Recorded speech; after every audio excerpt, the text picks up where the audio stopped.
Morning students, today topic is about the urine formation. आज हम लोग पढ़ेंगे कि यूरिन की फॉर्मेशन कैसे होती है।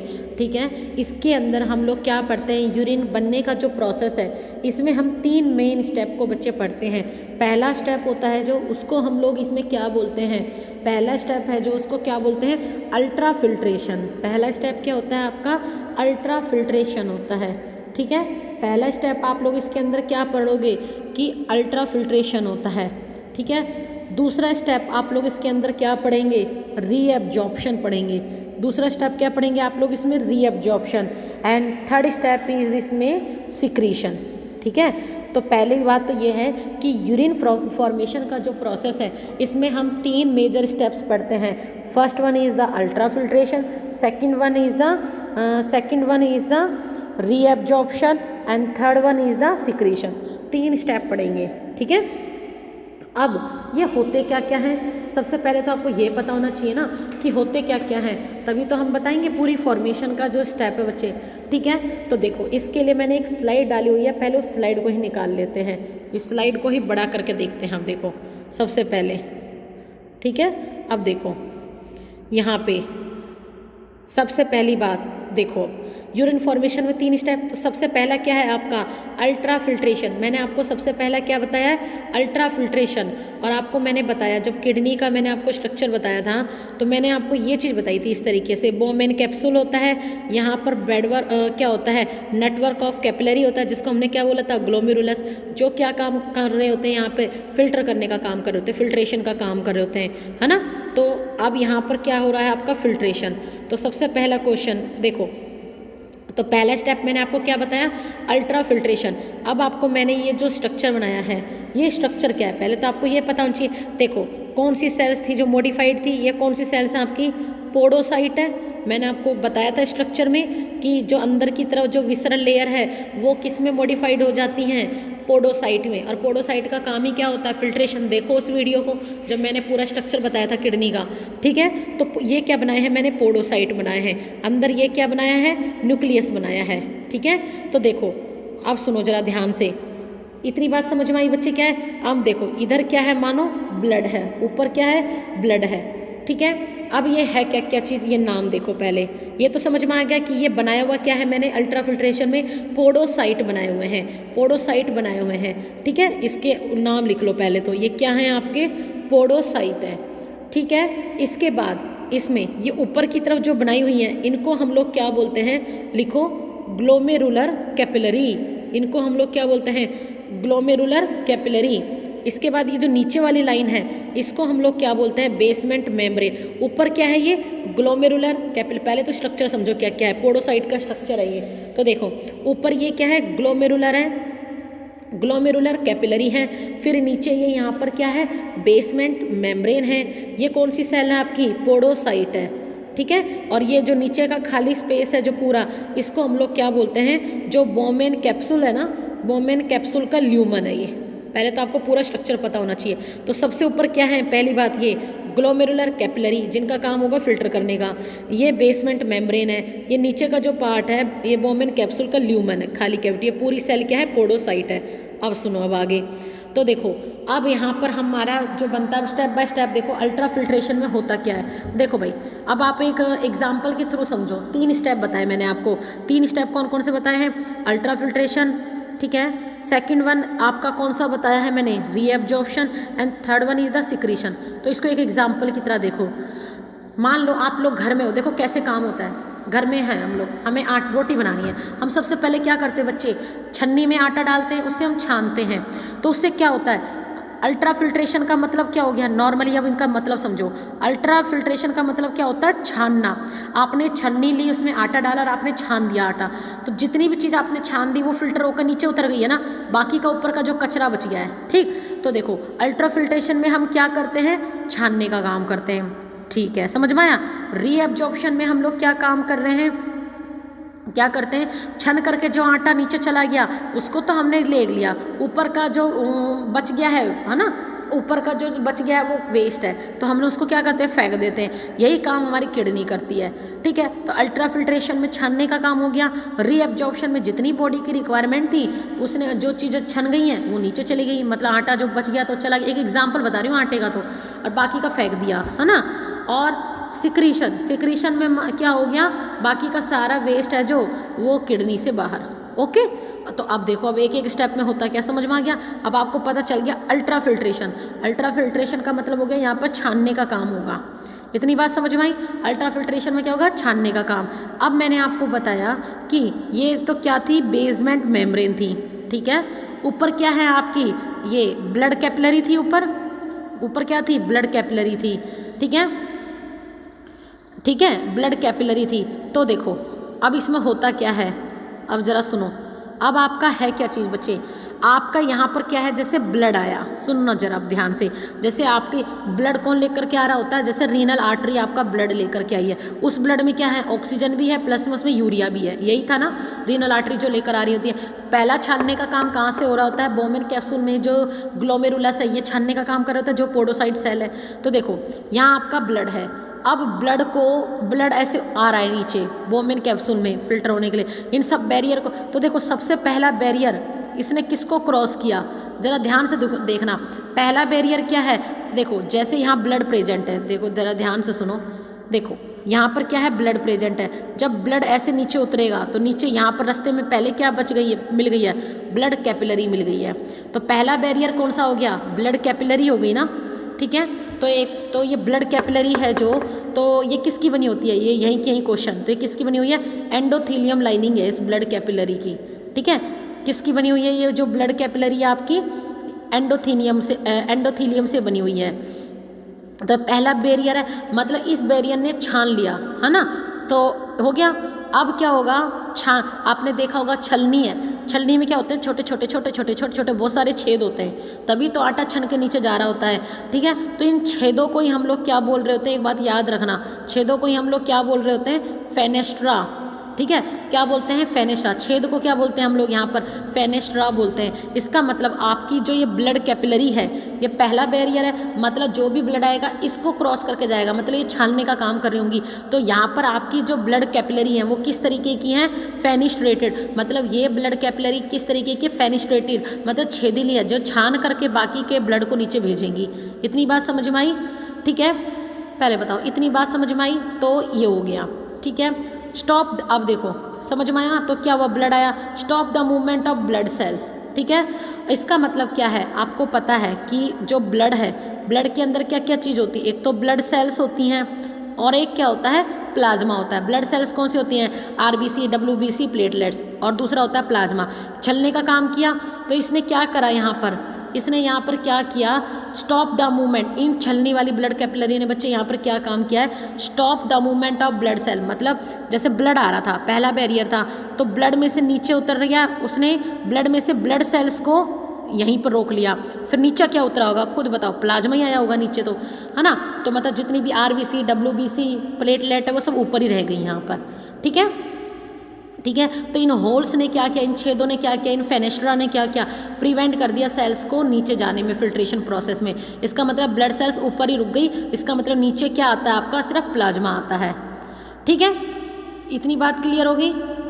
चलो अब आगे देखते हैं। तो ये तो आपको ये तो आपकी क्या थी, ब्लड कैपिलरी, जो पहला बैरियर थी ब्लड के आने में। तो पहले देखो ब्लड सेल को रोक लिया, इसके बाद यहाँ पर कौन सी मेम्ब्रेन है, बेसमेंट मेम्ब्रेन है, बेसमेंट मेम्ब्रेन है यहाँ पर।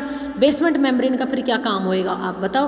तो बेसमेंट देखो, उसने तो बहुत छोटी चीज़ों को, मतलब देखो आपने देखा होगा छलनी है, छलनी का काम क्या होता है, मेन जो मोटा मोटा कचरा होता है उसको ऊपर रख लेना, बिल्कुल फाइनेस्ट चीज़ को नीचे भेजना, है ना। फिर उससे भी और अच्छी तरीके की छलनी होती है, वो और छोटी चीज़ों मतलब और प्योरीफाई कर रही होती है। तो इसी तरीके से पहले बैरियर ने तो ब्लड सेल्स को ऊपर रोक लिया, नीचे दूसरा बैरियर क्या है आपका, यहाँ पर देखो, यहाँ पर दूसरा बैरियर क्या, ये वाला, ये क्या है आपकी बेसमेंट मेम्ब्रेन। ये क्या कर दिया उसने, तो पहले बैरियर था जो यहाँ पर, है ना, पहला बैरियर था जो, उसने क्या किया था, ब्लड कैपिलरी ने तो रोक लिया था ब्लड सेल्स को ब्लड में से।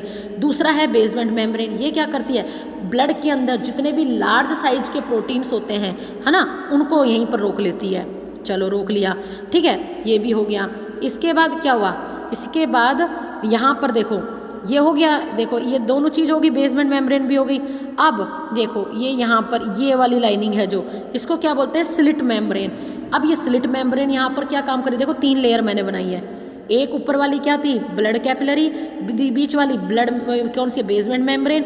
तो इसने तो देखो ब्लड सेल्स को रोक लिया, बेसमेंट मेम्ब्रेन है लार्ज साइज के प्रोटीन को रोक लिया। अब ये नीचे वाली है स्लिट मेम्ब्रेन, ये क्या करती है, बड़े साइज के प्रोटीन को इसने रोक लिया, बाकी के जितने भी प्रोटीन बच गए उन सबको ये स्लिट मेम्ब्रेन रोक लेती है। आ गई बच्चे बात समझ में। तो देखो अब नीचे जो उतरा होगा, खुद सोच के देखो, अब नीचे जो उतरा होगा है ना, उसमें क्या होगा, जो नीचे उतरा होगा वो सिर्फ आपका यहाँ पर क्या गया, प्लाज्मा गया है। क्या गया यहाँ पर, प्लाज्मा। तो ब्लड में से ब्लड सेल्स को भी रोक लिया गया है ना, लार्ज साइज के प्रोटीन को भी रोक लिया गया और स्मॉल साइज के प्रोटीन को भी रोक लिया, सारी चीज़ रुक गई। अब जो नीचे उतरा है वो क्या है, प्लाज्मा है। लेकिन ये कौन सा प्लाज्मा है, नीचे देखो सिर्फ क्या आया है, ब्लड में से ब्लड का फिल्ट्रेशन हो रहा है ना, तो देखो आया क्या, सिर्फ प्लाज्मा आया है। और प्लाज्मा भी कौन सा आया है, जिसमें प्रोटीन नहीं है, मतलब प्लाज्मा है जिसमें प्रोटीन नहीं है। मतलब फिर इसके अंदर है क्या क्या, इस प्लाज्मा के अंदर ये जो फिल्ट्रेट नीचे उतरा है ब्लड का फिल्टर होकर के है ना, उस फिल्ट्रेट के अंदर है क्या क्या चीज़ वो लिख लो। तो इसमें है क्या क्या चीज़, एक तो प्लाज्मा तो है, ये फिल्ट्रेट पूरा प्लाज्मा तो है ही, प्लस में इसमें क्या है, देखो इसके अंदर क्या क्या चीज़ें, नाम भी लिखे हुए हैं। देखो इसमें है क्या, वाटर है, ग्लूकोज है, अमाइनो एसिड है ना, लैक्टिक एसिड है, इलेक्ट्रोलाइट्स है और यूरिया भी है इसके अंदर अभी। ठीक है, अभी यूरिया ख़त्म थोड़ी ना हुआ है, यूरिया भी है इसके अंदर। तो ये याद रखना। तो क्या चीज़ है, जैसे ही आपका ब्लड है जो प्योरीफाई होने के लिए किडनी के पास जाता है, आपको पता है, तो पहला स्टेप क्या होता है, अल्ट्रा फिल्ट्रेशन। अल्ट्रा फिल्ट्रेशन में देखो, जब भी हमें कोई चीज़ को सफाई करनी है, मानो को नहर साफ़ करनी है आपको, तो बच्चे सीधी सी बात है, नहर में से जितनी पॉलीथीन होंगी, बड़े बड़े साइज़ के पार्टिकल्स होंगे, उनको रिमूव कर लिया जाएगा। तो यही सारी चीज़ करते हैं ना, हमने भी यहाँ पर यही किया है। पहले हमने ब्लड में से ब्लड सेल्स को ऊपर रोक लिया, फिर हमने बेसमेंट मेम्ब्रेन से लार्ज साइज के प्रोटीन को रोक लिया, स्लिट मेम्ब्रेन से हमने छोटे साइज के प्रोटीन को रोक लिया। ठीक है, अब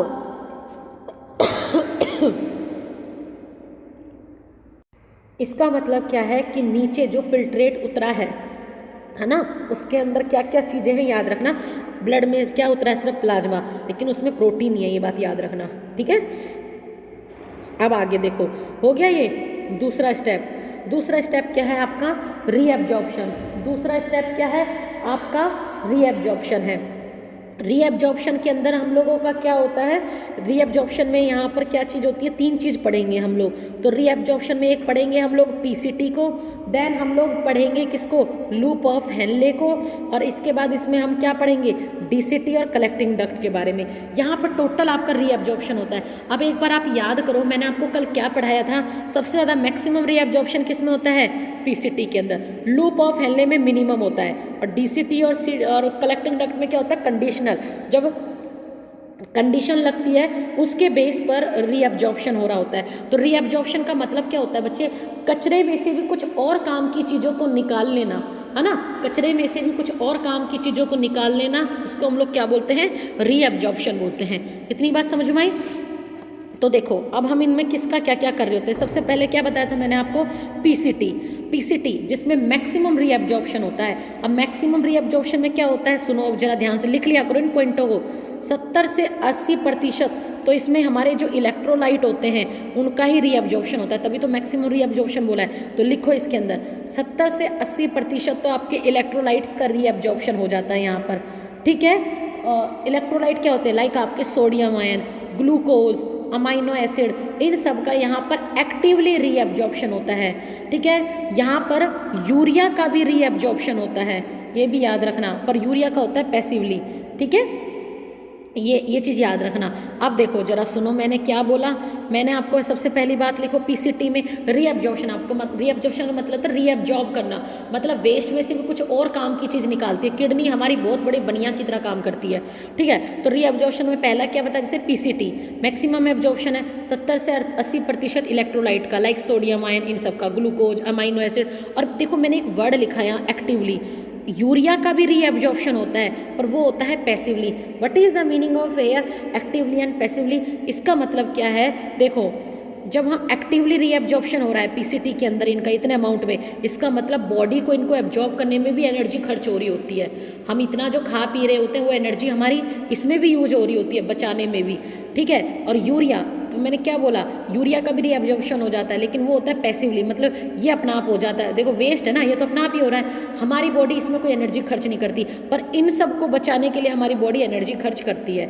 समझ में आया यहाँ वर्ड का मतलब? एक्टिव जहाँ पर एनर्जी खर्च होए, पैसिव जहाँ पर एनर्जी का कोई मतलब नहीं है। तो याद रखना रीएब्जॉर्प्शन, रीएब्जॉर्प्शन में क्या होता है बच्चे, आपका पीसीटी के अंदर मैक्सिमम रीएब्जॉर्प्शन होता है, याद रखना ये, ठीक है। अब आता है आपका loop of Henle. Loop of Henle क्या था, यू शेप स्ट्रक्चर। इसमें क्या होता है, देखो लिखा भी है, मिनिमम रीएब्जॉर्प्शन होता है यहाँ पर। और मिनिमम रीएब्जॉर्प्शन किस किस का हो रहा होता है, किसका, वाटर का और इलेक्ट्रोलाइट का, पानी का और इलेक्ट्रोलाइट का मिनिमम रीएब्जॉर्प्शन हो रहा होता है।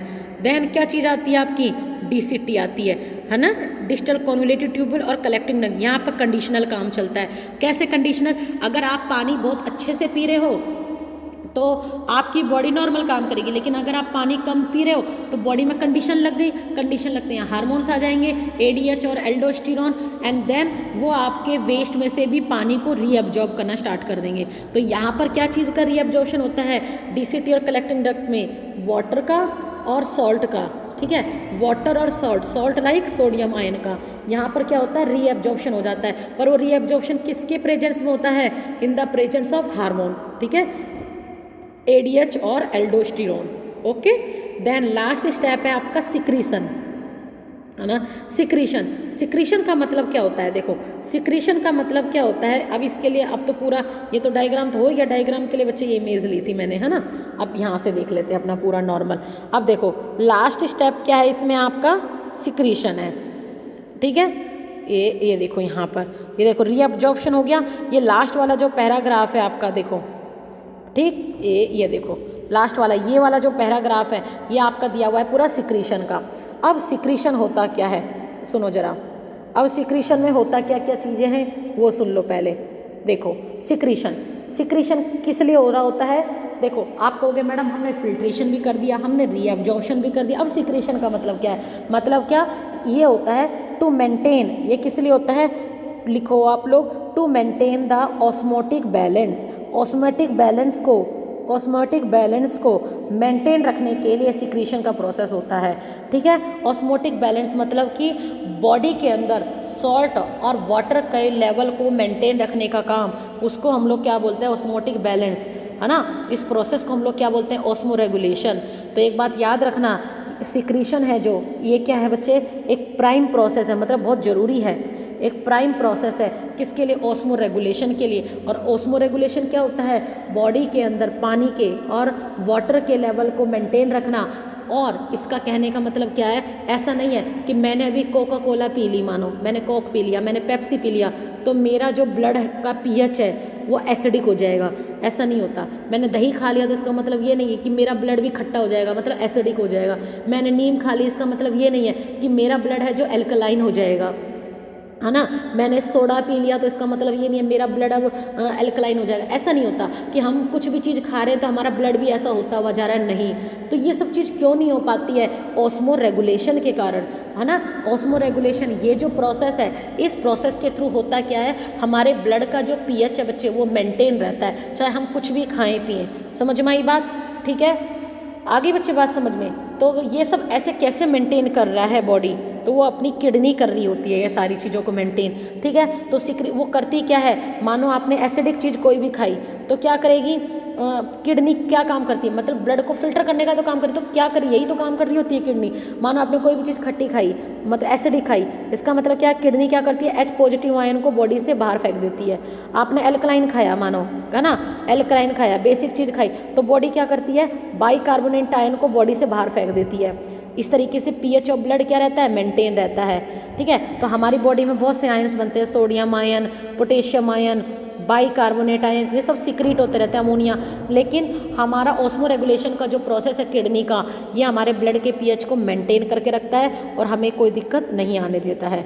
इतनी बात समझ में आई। इतनी बात समझ में आई। तो उसको हम लोग क्या बोलते हैं, सिक्रीशन बोलते हैं। तो उसको हम लोग क्या बोलते हैं बच्चे, सिक्रीशन बोलते हैं। तो क्या ये चीज़ आप लोगों को समझ में आई? तो यही प्रोसेस थे आपके यूरिन फॉर्मेशन के। तो देखो अब यहाँ पर देख तो यूरिन फॉर्मेशन, इसको थोड़ा मैं बड़ा करके दिखा देती हूँ बच्चे। मैंने आपको किसी भी उसमें ना मतलब दौड़ाया नहीं है, एक नॉर्मल समझाया आपको हर चीज़ में। अब आपको समझो इसको जो मैं पढ़ा रही हूँ आपको। देखो यूरिन फॉर्मेशन में 3 स्टेप है। देखो फिल्ट्रेशन, रीअब्जॉर्प्शन, सिक्रीशन। और वो नेफ्रॉन के डिफरेंट पार्ट में ये प्रोसेस हो रहा है। ग्लोमेरुलर फिल्ट्रेशन, ये तो मैंने आपको कल ही बताया था कि पर मिनट में किडनी कितना फिल्टर कर रही है, 125 ml। पर डे में 180 लीटर कर रही होती है, पर हम सिक्रीट आउट कितना कर रहे होते हैं, ओनली 1.5 लीटर यूरिन की फॉर्म में आउट कर रहे होते हैं, है ना। मतलब 99% बॉडी तो रीअब्जॉर्ब कर लेती है, 1% वो बाहर निकाल रही होती है। ये चीज़ यहाँ बता दी थी कल मैंने आपको, ये मैंने कल ही बता दिया था। अल्ट्रा फिल्ट्रेशन, यही चीज़ बताई है। तो देखो ये मैंने आपको भी उसमें बना दिया। देखो जरा सुनना। Glomerular capillary blood pressure causes the filtration of blood 3 layer, यही बताया था मैंने आपको। पोडोसाइट बताए थे, ये पोडोसाइट है। इसमें ऊपर क्या होती है आपकी, ब्लड कैपिलरी होती है। नीचे क्या होती है, बेसमेंट मेम्ब्रेन होती है। और नीचे क्या होती है, सिल्ट मेम्ब्रेन होती है। तो ब्लड में से सिर्फ नीचे क्या आता है, प्लाज्मा। अब जरा देखो यही सारी लाइनें मैंने बताई हैं। तो देखो एंडोथीलियम की बनी हुई थी वो, कैपिथीलियम ऑफ बोमेन कैप्सूल, है ना। देखो the epithelial cell of Bowman capsule called the podocyte are arranged in an irregular manner, है ना। ये minute spaces slit pore, blood is filter so many finite. तो यही सारी चीज़ें तो बताई हैं मैंने, और क्या बताया आपको, ठीक है। अब यहाँ पर देखो ये हो गया। GFR कल मैंने समझा दिया था आपको, है ना। ये सारी चीज़ तो मैंने आपको कल बताई दी थी, ठीक। अब रीअब्जॉर्प्शन में क्या था, मैंने आपको बताया कि आपकी किडनी पूरे दिन में 180 लीटर फिल्टर करके देती है ब्लड को। पर ऐसा नहीं होता कि पूरी बॉडी के वेस्ट को 180 लीटर को बाहर करती है, उसमें से वो सिर्फ कितना कर रही होती है बाहर, देखो यूरिन की फॉर्म में सिर्फ 1.5 लीटर को, 99% फिल्ट्रेट को तो रीअब्जॉर्ब कर लेती है, ठीक है। तो ये सारी चीज़ बताई थी, ठीक है। इसके बाद आपको सिक्रीशन, यही सारी चीज़ तो बताई है मैंने, ठीक है। तो देखो अब यहाँ पर देखो बच्चे, ये सारी चीज़ मैंने आपको बता दी, ये पूरी चीज़ भी मैंने आपको कल बता दी थी यहाँ पे, है ना। अब आपका नेक्स्ट टॉपिक, है ना, यहाँ से तो अब आपका बच्चे ये वाला जो टॉपिक है यूरिन फॉर्मेशन का, वो कंप्लीट होता है। यूरिन फॉर्मेशन का आपका जो ये टॉपिक है ये अब कंप्लीट होता है। अब आपका नेक्स्ट टॉपिक स्टार्ट होता है, वो क्या है, mechanism of concentration of the filtrate. देखो इसमें मैं आपको पहले एक नॉर्मल सी बात बताते हैं। देखो बच्चे अब आपका स्टार्ट होता है काउंटर करंट मैकेनिज्म, ठीक है। क्या है, अब स्टार्ट होता है आपका काउंटर करंट मैकेनिज्म। अब हम पूरे प्रोसेस को स्टार्ट करने से पहले एक छोटी छोटी चीज़ों को समझ लेते हैं इसमें। देखो क्योंकि फिर मैं उसको आपको ना नेक्स्ट लेक्चर में बता दूंगी। देखो आपने देखा होगा, ये देखो इस तरीके से, ये क्या था आपका बोमेन कैप्सूल था, है ना।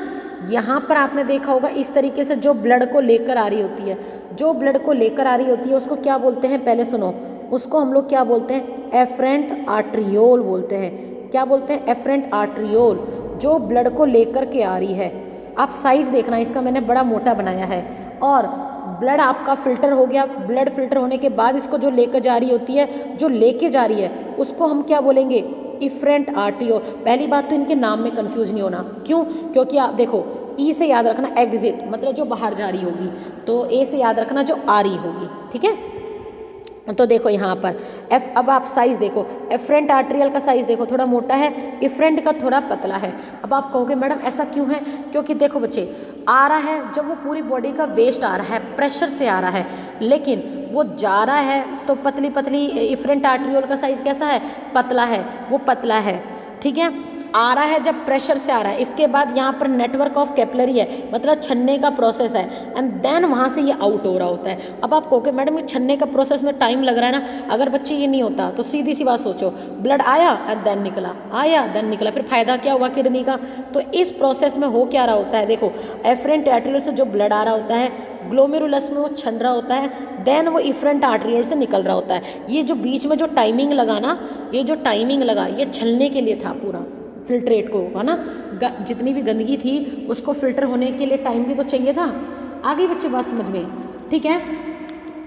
तो ये चीज़ याद रखना। तो देखो सुनो, आपका क्या हुआ, जो ब्लड लेकर के आती है उसको क्या बोलते हैं, एफरेंट आर्ट्रियोल। इफरेंट आर्ट्रियोल कैसा होता है ना, और ग्लोमेरुलर। तो देखो इतनी बात समझ में आई आपको, इनका साइज पतला और मोटा क्यों है, क्यों? क्योंकि यहाँ प्रेशर से ब्लड आ रहा है, यहाँ क्लियर होकर के जा रहा होता है। पहले तो आपको नाम समझ में आना चाहिए कि क्या क्या चीज़ें हैं, ठीक है। ग्लोमेरुलस जहाँ पर फिल्ट्रेशन का काम हो रहा होता है। अब ज़रा सुनो मेरी बात, देखो अब मैं आपको एक स्ट्रक्चर दिखाऊँ, वो शायद मैंने हटा दिया वो स्ट्रक्चर, पर अब देखो आप नॉर्मली ये हो गया। अब आपने एक स्ट्रक्चर देखा था, अब ये जो इफरेंट आर्ट्रियोल है ना, जहाँ से ब्लड निकल रहा होता है, ये जो इफरेंट आर्ट्रियोल है इसी का एक लंबा लेंथ का लूप निकलता है, जो आप देखा होगा इसके सराउंडिंग में ऐसे था, यानी यहाँ से निकला हुआ था और इस तरीके से सराउंडिंग में ऐसे था, जिसको हमने क्या बोला था, वासा रेक्टा। इस डायग्राम में एनसीईआरटी ने क्या खेल खेला है, ये आपका नेफ्रॉन है और ये वासा रेक्टा था ना, जो इसको इसने बाहर निकाल दिया। जो इधर से पहले वाले डायग्राम में रेड कलर का नहीं बना हुआ था, ये ना इसने अलग से निकाल के समझा दिया यहाँ वासा रेक्टा को। ये क्या है आपका वासा रेक्टा है, ये नेफ्रॉन है। ये वासा रेक्टा आया कहाँ से, ये जो इफरेंट आर्ट्रियोल था ना बच्चे, यही आगे एक्सटेंड कर जाता है एक लॉन्ग ट्यूब में, जिसको हम लोग क्या बोलते हैं, वासा रेक्टा बोलते हैं। क्या बोलते हैं, वासा रेक्टा बोलते हैं, ठीक है। अब देखो क्या हो, इसमें होता क्या है नॉर्मली, अब समझो प्रोसेस में। यहाँ ग्लोमेरुलर ने फिल्टर कर दिया, फिर फिल्ट्रेट निकल के सबसे पहले देखो किसके पास आएगा, पीसीटी के पास, फिर किस पर जाएगा, लूप ऑफ हेनले के इस लिम्ब के पास, डिसेंडिंग के पास, देन असेंडिंग के पास, फिर डीसीटी के पास, फिर कलेक्टिंग डक्ट में, एंड देन आउट। ये प्रोसेस होएगा आपका पूरा। आगे बच्चे बात समझ में है ना, अब आपको समझ में आ गई। अब देखो यहाँ पर बच्चे क्या है कि इतनी आप चीज़ समझ में आई आपको, तो ये बात याद रखना। तो अब आप यहाँ पर एक पॉइंट याद रखना कि आपका जो काउंटर करंट मैकेनिज्म, ये जो प्रोसेस का नाम लिखा है काउंटर करंट, देखो काउंटर करंट का मतलब ही क्या होता है, अपोजिट फ्लो होता है, ठीक है। काउंटर करंट का अब देखो जरा नाम समझो एक बार, काउंटर करंट का मतलब ही क्या होता है, लिख लो एक बार, अपोजिट फ्लो। मतलब अगर एक फ्लो ऐसे हो रहा होगा तो एक फ्लो ऐसे हो रहा होगा, अपोजिट फ्लो। ये बच्चे थोड़ा लेंदी टॉपिक है, मैं सोच रही हूँ ना इसको नेक्स्ट वीडियो में ही स्टार्ट कर दूँ, ठीक है, क्योंकि फिर लेंदी वीडियो हो जाती है, फिर बच्चे आप लोग देखते नहीं हो ज़्यादा लेंदी होने पे। तो आज मैंने थोड़ा सा आपको ओवरव्यू दे दिया, देखो मैंने बता दिया कि एफरेंट आर्ट्रियोल क्या होता है, इफरेंट आर्ट्रियोल क्या होता है ना। इसको मैं नेक्स्ट वीडियो में आगे मतलब आपको पूरा मैकेनिज्म बता दूंगी, काउंटर करंट मैकेनिज्म को। जल्दबाजी नहीं है, हम धीरे धीरे करेंगे। तो देखो अभी तक अब अपने चैप्टर का इसका बच ही क्या गया है, एक काउंटर करंट मैकेनिज्म बच गया है, तो यही तो पार्ट बच गया, एंड देन आपका रेगुलेशन बच गया बस, और फिर डिसऑर्डर खत्म हो जाएगा यहाँ पर। तो यहाँ पर एक काम करती हूँ ना, देखो ये देखो, ठीक है, देखो ये डिसऑर्डर बच जाएंगे यहाँ पर, सिर्फ यहाँ पर हमारे क्या बचेंगे, जितने भी डिसऑर्डर बीमारियाँ हैं जो वो बचेंगी। तो उसमें कितना टाइम लगेगा तो मैं बता ही देती हूँ, बस सोच रही हूँ डिसऑर्डर को यहाँ पर कंप्लीट कर देते हैं। देखो बच्चे डिसऑर्डर, देखो पहला डिसऑर्डर कौन सा होता है, लाइक आपका सुन लो, पहले डिसऑर्डर ही देख लो यहाँ पर। तो पहला डिसऑर्डर क्या होता है, यूरेमिया। अब आप कहोगे मैडम ये क्या चीज़ है, यूरेमिया क्या होता है। तो देखो ये कंडीशन क्या है, जब ब्लड का पीएच कम होता है, मतलब ब्लड, देखो यूरेमिया किसको बोलते हैं हम लोग, ये यूरेमिया दिया हुआ है पहला डिसऑर्डर। यूरेमिया का मतलब क्या होता है, कंडीशन। ये कंडीशन पे होता है कब, जब हमारे ब्लड का पीएच कम हो जाता है, मतलब जब हमारे ब्लड में असेंशियल चीज़ें तो कम होती है और यूरिया जो बॉडी से बाहर निकलना चाहिए, और ज़्यादा अमाउंट में यूरिया हमारे किसके अंदर रह जाता है, ब्लड के अंदर, है ना। तो उस डिसऑर्डर को हम लोग क्या बोलते हैं, यूरेमिया। तो जो लोग पानी कम पीते हैं, उनके ब्लड में टॉक्सिक वेस्ट ज़्यादा होता है, जिसको हम यूरिया बोलते हैं, है ना। हर वक्त कहेंगे गैस बन रही है, तो देखो यूरिया, तो इस डिसऑर्डर को हम लोग क्या बोलते हैं, यूरेमिया। तो याद रखना, हाई अमाउंट ऑफ यूरिया, जब ज़्यादा अमाउंट में यूरिया कहाँ प्रेजेंट होता है, ब्लड के अंदर प्रेजेंट होता है, then it is called the uraemia. मतलब क्यों हुआ ये प्रॉब्लम, ये डिसऑर्डर क्यों हुआ, क्योंकि हमने पानी कम पिया। तो बच्चे चुपचाप पानी ज़्यादा पी लिया करो, या फिर बीमारियों को लेकर बैठो फिर, ठीक है। दूसरा कौन सी है डिसऑर्डर, दूसरे डिसऑर्डर को हम लोग क्या बोलते हैं, ग्लाइकोसूरिया। सारे बता रही हूँ नीट के पर्पज से। दूसरा क्या हो गया, ग्लाइकोसूरिया का मतलब क्या हो गया, नाम से देखो ग्लाइकोसूरिया मतलब कि आपके ग्लूकोज का अमाउंट यूरिन के अंदर ज़्यादा है। जब यूरिन के अंदर आपका जो बाथरूम है, यूरिन है, उसके अंदर जब ज़्यादा अमाउंट में ग्लूकोज आएगा, तो क्या ये सिग्नल नहीं है, किसका सिग्नल है ये, एक बात बताओ, डायबिटीज़ का। अगर आपके यूरिन में बच्चे ग्लूकोज ज़्यादा आ रहा है, आपके यूरिन में कीटोन बॉडीज ज़्यादा आ रही है, देन समझ जाना कि आपको क्या है, डायबिटीज़ है। समझ में आई बात। तो ग्लाइकोसूरिया किसे कहते हैं, जब यूरिन में ग्लूकोज ज़्यादा होता है, इसी के तरीके से एक और नाम आता है, उसको बोलते हैं कीटोन्यूरिया। उसको क्या बोलते हैं? कीटोन्यूरिया। मतलब कि यूरिन के अंदर जब कीटोन बॉडीज ज़्यादा है। अब आप कहोगे मैडम कीटोन बॉडीज़ क्या है? जब फैट का ऑक्सीडेशन होता है, मतलब उसका ब्रेकडाउन होता है, तो उसके ब्रेकडाउन के कारण कीटोन बॉडीज़ बनती हैं, और वो आपकी यूरिन में अगर ज़्यादा अमाउंट में है तो समझ जाना हमें डायबिटीज़ है, क्योंकि पूरे तरीके से फैट का ऑक्सीडेशन मतलब नहीं हुआ है। ठीक है, ठीक। तो मैंने अभी आपको क्या बताया? यूरेमिया। जब यूरिन के अंदर किसका अमाउंट ज़्यादा होता है, सॉरी ब्लड के अंदर किसका अमाउंट ज़्यादा होता है? यूरिया का, तब हम बोलते हैं उसको यूरेमिया, मतलब हमने पानी कम पिया, इस कारण हमें ये प्रॉब्लम हुई। दूसरा मैंने आपको क्या बताया है बच्चे? दूसरा मैंने आपको अभी क्या बताया है? ग्लाइकोसूरिया और कीटोन्यूरिया। ग्लाइकोसूरिया मतलब जब ग्लूकोज ज़्यादा है यूरिन में, कीटोन्यूरिया जब कीटोन बॉडी ज़्यादा है यूरिन में, है ना। तो ये दोनों इंडिकेशन किसके होते हैं? डायबिटीज़ मेलिटस के, मतलब डायबिटीज़ होने के, शुगर होने के चांसेस हैं। ठीक है, इतनी बात समझ में आई है? ये सारे डिसऑर्डर समझ में आए हैं? ठीक। देन फिर आपकी कौन सी आती है? ग्लोमेरुलोनेफ्रिटीज़। इसका मतलब क्या होता है? Inflammation of the kidney. Inflammation, जब हमारी किडनी पे ज़्यादा ओवरलोड पड़ेगा, मतलब हम पानी कम पिएंगे, तो हमारी किडनी क्या होती है बच्चे? स्वेल कर जाती है, सूज जाती है, दैट स्वेलिंग हो जाती है, इन्फ्लामेशन, चीज़ मचने लगती है। ग्लोमेरुलस हैं जो, ग्लोमेरुलस क्या थे? वो कैपिलरी का वो था, बेड था जो फिल्टर करने का काम कर रहे थे, इनमें ही इन्फ्लामेशन हो गई। That disorder is known as the glomerulonephritis, मतलब इन्फ्लामेशन ऑफ किडनी। ठीक है, इसके बाद हो गया ये वाला डिसऑर्डर। फिर आता है रीनल कैल्कुलाई। रीनल कैल्कुलाई क्या होती है? कैल्कुलाई क्या होते हैं? स्टोन, पथरी। आपने सुना होगा कि हमारी किडनी के अंदर क्या हो जाते हैं? गुर्दों में क्या हो जाती है? पथरी हो जाती है। वो पथरी किसकी होती है? कैल्शियम ऑक्जेलेट की। ठीक है, वो जो पथरी होती है वो किसकी होती है? कैल्शियम ऑक्जेलेट के बने हुए होते हैं। तो ये कैसे होती है? जब आप लोग टमाटर ज़्यादा खाते हो, टमाटर का जो छिलका होता है वो पैक्टिन का बना होता है बच्चे, उसके अंदर कैल्शियम ऑक्जेलेट ज़्यादा होता है। ठीक है, लाइकोपीन वगैरह होता है। ठीक है, ठीक। और इन सब चीज़ों की वजह से होता है, ये बनते हैं। पालक वगैरह खा रहे होते हैं क्योंकि इनमें लाइकोपीन वगैरह ज़्यादा होता है, तो इनके वजह से क्या होता है? जब प्रॉपर डाइजेशन नहीं होता तो ये पथरी में कन्वर्ट हो जाते हैं, मतलब कैल्शियम ऑक्जेलेट बन जाते हैं। समझ में आई बात? क्या बोलते हैं? Calcium oxalate. ठीक है, ठीक है बच्चे, इतनी बात समझ में आई?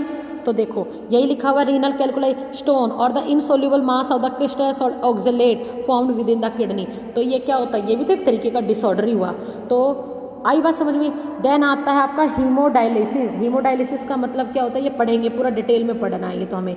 हीमोडायलिसिस का जो प्रोसेस है, जब आपकी किडनी काम नहीं करती है तब हम लोग क्या करते हैं? डायलाइसिस करते हैं बच्चे, है ना। जब तक कोई डोनर नहीं मिल जाता, जैसे अगर किसी की किडनी खराब हो जाती है, भाई किडनी खराब हो गई मतलब फिल्ट्रेशन का प्रोसेस बॉडी का रुक गया, अब बॉडी से वेस्ट को तो बाहर निकालना है, तो अब हमें क्या होता है?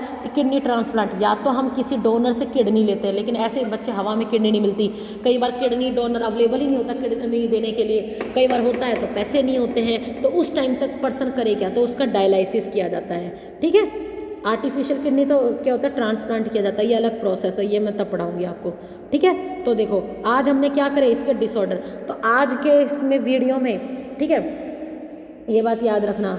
ठीक है, किडनी ट्रांसप्लांट का मतलब क्या होता है? एक ये भी समझ लो, किडनी ट्रांसप्लांट कि जब आपकी किडनी बिल्कुल फेल हो जाए ब्लड को फिल्टर करने में, ठीक है, तो उसको हम लोग क्या बोलते हैं? किडनी ट्रांसप्लांट बोलते हैं। पढ़ेंगे आगे, ये भी टॉपिक हम करेंगे।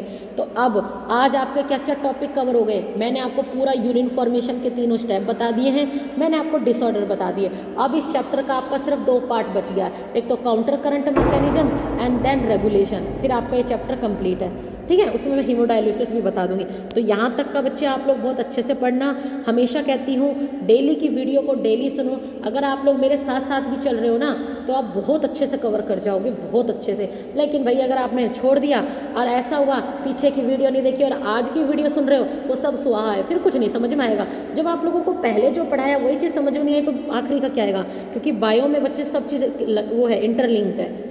आगे बात समझ में? अब जितना पढ़ाया अब उसको एनसीईआरटी में पढ़ना, कोई डाउट हो तो बच्चे मुझसे पूछ लेना। ओके, तो ठीक है बच्चे, थैंक यू। आज के लेक्चर को यहीं पर स्टॉप करते हैं। ओके बच्चे।